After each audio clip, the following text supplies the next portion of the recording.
አሁን ወጣቱ ያውቅ ማዋቀም አይጠበቅም። የተሻለ መጋገሪያ መጥቶ ነው በግድ ሲያስስ ሲሆን አይደለም። የሙዚየም መቀመጥ ያለበት በማስታወሻ ነው እንጂ በግድ ባህል እንዳይረሳ ጠፍጣፊ ሆናችሁ መቅረት የለውጦቻችሁ ዛሬ እንዴት እንጀራ እንደሚጋገር አዲስ ምጣድ የምታመርቱ እንጂ ማስተሻ ይዛችሁ እንድትከራከቱም ያምንትን አለ። ስራ በውሃ መቅዳት ፎቶ ተነስቶ ለቅርስ ይቀመጥና በቧንቧ ነው መጠቀም ያለብን። ነገሩ ቧንቧውን እያመፀ ስለሆነ ወደ ስራ እየተመለሰ ነው። እግዚአብሔር ይመስገን። በእውነቱ ፈረስን በቁ የረገማቸው ሁሉ በእውነቱ ትዝብት ነው። መልሰን አሁን የሄድንበት ያለው አቅጣጫ ዓለም ወደ በረስ ወደ በቁ እየመጣ ነው እና እነዚህ ምሳሌያዊ ንግግሮቹ ግን አንደኛ እኔ አይናማ የኪነ ጥበብ ሰዎች እኔ መቼም የኪነ ጥበብ ሰው ማለት ነጩ ነጭ ለማለት ነጩ ነጭ ለማለት አይነ ብቻ ነው የሚጠይቀው። ከነጩ ውስጥ ቆፍሮ የሚያወጣ ነው ጀግና የሚባለው። ከበጋ ውስጥ ክረምት ቆፍሮ የሚያወጣ ከክረምት ውስጥ በጋ በክረምት የሚሞቀው ነው ደራሲ የሚባለው። በበጋ የሚበርደው ነው ደራሲ የሚባለው። ጭው ባለ በረሃ ልምላሜ የሚታየው በለምለም ቦታ ተቀምጦ ደረቅ የሚታየው ደራሲ የሚባለው።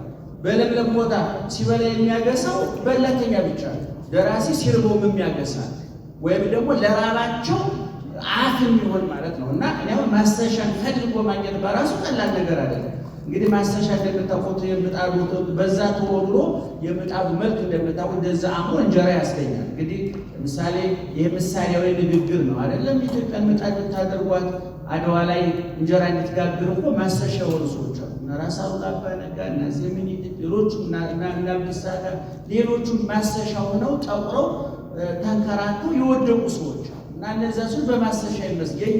በተለይ ኢትዮጵያ ውስጥ እናቶቻችን ማስተሻ ናቸው። ወንዶቹ ማስተሻውን ነው የሚይዙት። ይገርማቸው። አሁን የገባኝ ነገር በትዳር አንድ ትዳር 50 ዓመት ሞልቶታል ከተባለ 50 ዓመት ማስተሻውን ሚስታለች ማለት መከራ የምትቋቋም ጭጭጭ ሸታ አልባሌ ልብስ ለብሳ ያትዳር ቁሞ እንደሄድ ያደረገች እና ብዙ በጣም ምሳሌያዊ ንግግር ነው። በጣም ብዙ የሚያናገር በጣም ብዙ የሚያስብ በጣም ብዙ የሚያናገር ነገር ነውና ደግሞ ትዕግስት እንደዚህ ወደ ሚዲያው በጣም እንወዳት እህታችን ናት። የኪነ ጥበብ ሰው ናት። በብዙ እንግባባለን። ድምፃዊትም ናት። አንድ ጊዜ ሰምቻታለሁ። በጣም ጥሩ ነገር ነው። እንግዲህ እንደ የኪነ ጥበብ ሰዎች እንዲህ ያለ መድረክ ስለጠፋ ምን እየሆኑ መጡ? ግማሾቹ ፖለቲከኛ፣ ግማሾቹ ሃይማኖት ነጋዴ ሆኑ። አሁን ኪነ ጥበቡ ጠቦ ነው። ወደው አይደለም ምን ይብሉ የት ይሉ ወደው አይደለም። እውነቱ እኛም መድረኩ የሃይማኖት መድረክ ስለማይጠብ ነው እንጂ እኛም ምን ጊዜ ወይ ፖለቲከኛ ወይም ነጋዴ ሆነ ነበር። ይገርማችሁ። አሁን ብዙ የኪነ ጥበብ ሰዎች ሃይማኖተኛ ሆኑ እንስበክ የሚሉ አሉ፣ ሚዲያ የከፈቱ አሉ፣ ነጋዴ ሆኑ አሉ፣ ፖለቲከኛ የሚሆኑ አሉ። ሰው ለመብላት የማይሆነው ነገር ቅድም ትዕግስት ከተናገረችው ነገር ምንድነው? መሆን የምንፈልገውን ለመሆን መሆን የማንፈልገውን እንሆናለን። ገበሬ ክረምቱን አይፈልገውም፣ ግን በበጋ ቁጭ ብሎ ለመብላት በክረምት መንገላታት ያስፈልጋል። ሌሊቱን አልፈልገውም፣ ግን ቀን የሌሊት ውጤት ነው። ጨለማ አስፈሪ ነው፣ ግን ብርሃን የሚደርገው በጨለማ ነው። ሰው ይፈጠራል፣ ለመሞት መፈጠር አለበት፣ ለመነሳት መሞት አለበት፣ ለመቀበር ለመነሳት መቀበር አለበት። ኢየሱስ ክርስቶስ ደብረ ታቦር ላይ ብርሃነ መለኮቱን የገለጠው በቆሻሻ በረት ተወልዶ ነው። በቀራንዮ በኩል አልፎ ነው። ሳይቆስሉ የሚፈወሱ ሳይለኮሱ የሚያበሩ ሳይሟሙ የሚያጣፍጡ ጤነኞች አሉ። እና ሁልጊዜ ህይወት በመሟሟት የምናጣፍጠው ነው፣ በመለኮስ የምናበራው፣ በመሞት ህይወት የምናውጅበት ነው፣ በመቀበር ትንሣኤ የምናውጅበት ነው። ሁልጊዜ ህይወት በማስተሻ ውስጥ እንጀራ የሚበላበት የድካም ውጤት ነው። ሯጮቻችን እኮ እኛ ሜዳሊያ ይዘው ሲመጡ አጨበጨብን እንጂ እንጦጦ ጫካ ከጅብ ጋር ሲላተሙ አናያቸውም። እሾሁ ሲወጋቸው አናይ። ትሬኒንጉ ልምምዱ ላይ እኮ ቤተሰብ እንኳን የለም እንኳን እኛ የድል አጥቢያ አርበኞች ነን እኛ። ሜዳሊያውን ወርቁን ይዘው ሲመጡ ለእኛ ወርቁን ያሳዩ ነው፣ ፎቁን እነሱ ይዛሉ፣ ክብሩን ለእኛ ዝንም ብሩን ለእነሱ። የድካም ውጤት ነው እና በጣም ጥሩ ሀሳብ ነው። ሚዲያዎቻችንም ወደ ፍልስፍና፣ ወደ ጥበብ፣ ወደ ኪነ ጥበብ ድርቅ ካለ ፖለቲካ የኢኮኖሚ ወል እንደው አሁን ቅድም እሷ የተናገረች በጣም ጠጣር ነበር። ተረድታችኋል? በጣም ጠጣር ንግግር እኮ ነው። ኪኒን በውሃ እንደሚዋጥ እያሳሰቀች አስዋጠችን እንጂ እኮ መራራ ነገሮች ነው። ኮሶ በማር ይጠጣል አይደለ? ኮሶ የሚፈለገው ኮሶ ነው አይደለ? ማሩ ምንድነው ስራው? ኮሶ እንዲጣፍጠን ለማድረግ ነው አይደል? አሁን እህታችን ያቀረበችው ሀሳብ መራራ ነው። ቴሌቪዥን ቁጭ ብላችሁ እኔ ሆነ እንደሚያስኝ አሁን አንድ ጥሩ ሀሳብ አኪሰብቆ ይሄ ነገር ታሪክ የተነግሮት ነው እንዴ ብሎ አንድ ሩፋኤል ሳስተምር አንዲትና እኔ ልጅ ነው ታሪክን የነገረ ሰው አለ እንዳው የእሳቸውን ታሪክ ለማወቅ እግዚአብሔር ማወቅ በቂ ነው። እሳቸው ጓዳ ለጓዳ ታሪክ አናጠና ግን ሰዎች የሚካኤል አለ ወልደ ሚካኤል ነኝ ታሪክን አውቀዋለሁ። አንተ ምንድን ነው ታዝናለህ ትደሰታለህ? ረሃብ ምንድን ነው ብዬ ለመጠየቅ አንተ ጋር ጥናት መስራት የለብኝም። እኔም እንዳልኩ ረሃብተኛ ይበርደኛል። እና እንዲህ አይነት ኪነ ጥበቡ እያዋዙ እኔ መንግስትም ይህን ቢያበረታታ ቢያጠናክር ኪነ ጥበብ እውነቱን ለመናገር ትልቅ መሳሪያ ስነ ጽሁፍ ትልቅ መሳሪያ እኔ ሁልጊዜ እናገር ከሃይማኖት ቀጥሎ ኪነ ጥበብ ስነ ጽሁፍ ፍልስፍና ባይኖር የሰው ልጅ አውሬያዊ ጠባዩ ይበላል ነበር፣ እንስሳዊ ባህሪው ይወጣል ነበር። መሞረጃ ልክ ግንዱ ተቆረጠ ተመርዶ ቁም ሳጥን እንደሚባለው የሰው ልጅና በኪነ ጥበብ ይሞረዳል፣ በፍልስፍና ይሞረዳል፣ በስነ ጽሁፍ ይሞረዳል። ከዛ በኋላ የሃይማኖት ባርንሽ ይቀባል፣ ለመልክ ያምራል፣ ለመቀመጫ ይለሰልሳልና ስብከታ ነው አላችሁ እና በጣም ደስ ስላለኝ ነው። አዳም በርታ፣ ትዕግስት በርቺ። እንግዲህ ብዙ ሲጨርስ ነው በአጋጣሚ የሚቀርበው በአዲስ ሚዲያ ኔትወርክ ነው። የአዲስ ሚዲያ ኔትወርክ ደግሞ የቦርድ አባል ነኝ። ደጅቱ ስልጣን ጊዜ ነው የሚጀምረው